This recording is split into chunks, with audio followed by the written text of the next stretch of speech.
when we as leaders try to create or lead or influence change in our organizations, we spend all of our time, or most of our time, focused on what's changing.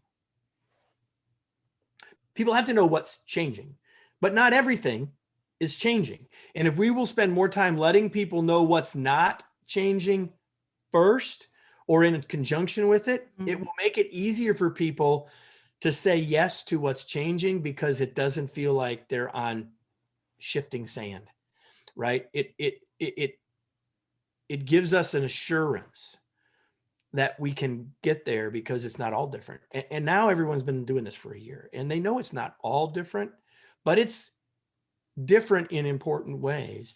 And for us as leaders, if you forced me in a short segment like we're doing here to say, what's the thing you got to do different? You've got to be more intentional about everything. And you've probably got to be more proactive as well. And we'll just take one quick example. In the hallway, co-located, walking down the hall, you could see if someone had consternation on their face as they looked at their laptop, and you probably would stop and check in. You could see, you could say good morning, you could make connection.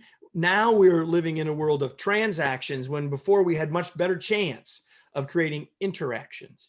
And so we have to be more intentional to create interactions, which means here's what happens, right? Hey, Sarah, I know you're busy. I know I just need a second of your time. Here's my question. Thanks, appreciate it. That's a transaction. But and there was some of that when we were down the hall over the cubicle wall, right? But far more often that transaction became an interaction. And we talked about something else beyond the work and the weather, or even if it was just the weather, it was something else that helped to maintain or grow our relationship and trust.